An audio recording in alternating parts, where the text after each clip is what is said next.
Assalamualaikum warahmatullahi wabarakatuh. Perkenalkan, nama saya Rikita Wijayanto dan kali ini saya akan mempresentasikan mengenai perencanaan dan implementasi strategi bisnis studi kasus Starbucks. Ini merupakan tugas terakhir yaitu ALP.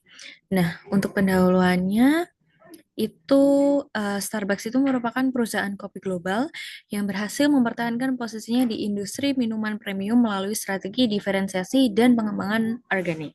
Di mana strategi ini itu sesuai dengan teori strategi methods and evaluation yang menekankan pentingnya kesesuaian antara metode strategi, arah strategi, dan evaluasi hasil terhadap lingkungan internal dan eksternal perusahaan.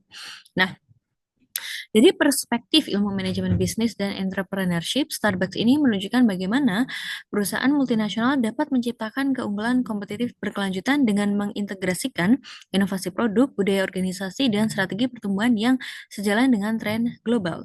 Nah, strategi pengembangan organik yang dilakukan melalui inovasi menu, digitalisasi pemesanan, dan peningkatan pengalaman pelanggan telah menjadikan Starbucks sebagai contoh nyata penerapan teori sustainability, acceptability, dan visibility di mana di sustainability ini strateginya itu sesuai dengan peluang pasar global, terutama meningkatnya permintaan gaya hidup berbasis pengalaman. Kemudian acceptability, strategi diterima oleh pemangku kepentingan karena memberikan nilai ekonomi bagi investor serta kesejahteraan bagi karyawan. Kemudian visibility didukung oleh kapasitas finansial, teknologi, dan SDM yang memadai untuk ekspansi global. Nah, selain itu juga, keputusan strategi Starbucks ini juga memiliki dampak luas terhadap perekonomian dan kebijakan publik, terutama dalam konteks sustainability, entrepreneurship, dan kewirausahaan. Yang pertama, di tingkat global, strategi Starbucks itu sejalan dengan kebijakan pemerintah di berbagai negara yang mendorong transformasi digital dan green economy, seperti penerapan renewable energy dalam proses produksi dan penggunaan bahan kemasan ramah lingkungan.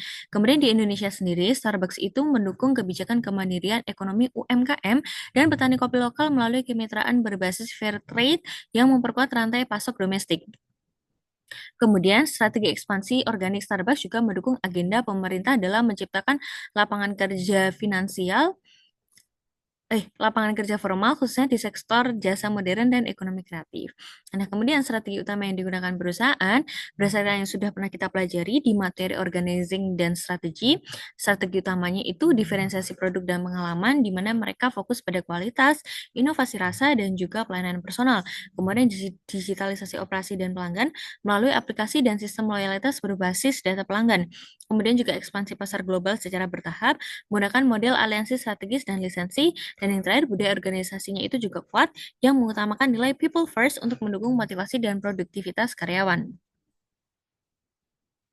Nah, kemudian rencana implementasi strateginya, tujuan utamanya untuk meningkatkan loyalitas pelanggan dan efisiensi operasional melalui digitalisasi, meningkatkan margin keuntungan dengan memperkuat supply chain dan kualitas bahan baku, kemudian meningkatkan pangsa pasar di Asia dan pasar berkembang.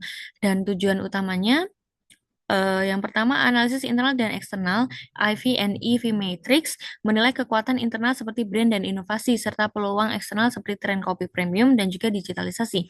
Kemudian pengembangan sistem dan proses baru, implementasi digital loyalty system, dan AI-based demand forecasting.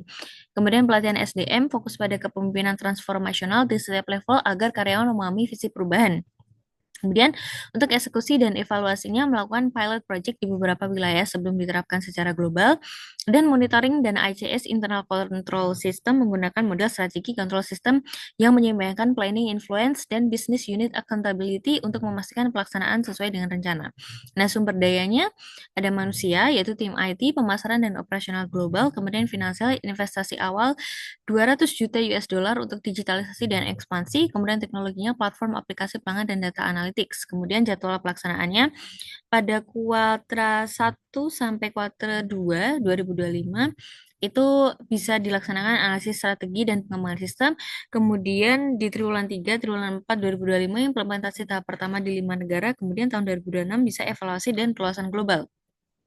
Nah, untuk eksekusi operasional dan sistem monitoring ICS-nya, Starbucks itu menerapkan ICS ini berdasarkan panduan strategi review, evaluasi, dan kontrol yang telah kita pelajari, yaitu ada strategi planning, di mana kantor pusat bisa menetapkan arah dan kebijakan global, kemudian strategi kontrol, di mana monitoring dilakukan melalui KPI digital, penjualan bergerai, rating pelanggan, dan juga efisiensi operasional.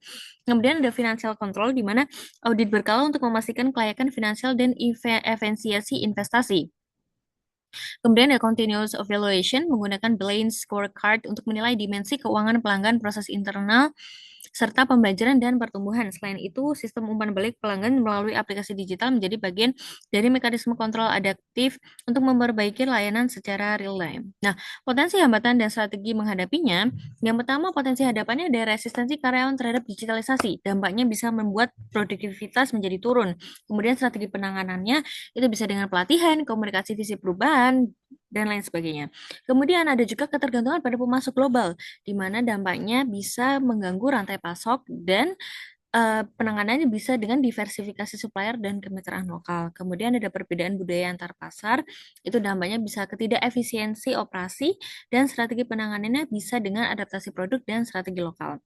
Kemudian, hambatannya juga ada resikonya tuh biayanya membengkak juga, itu bisa namanya tekanan margin dan evaluasi visibility dan kontrol finansial yang ketat.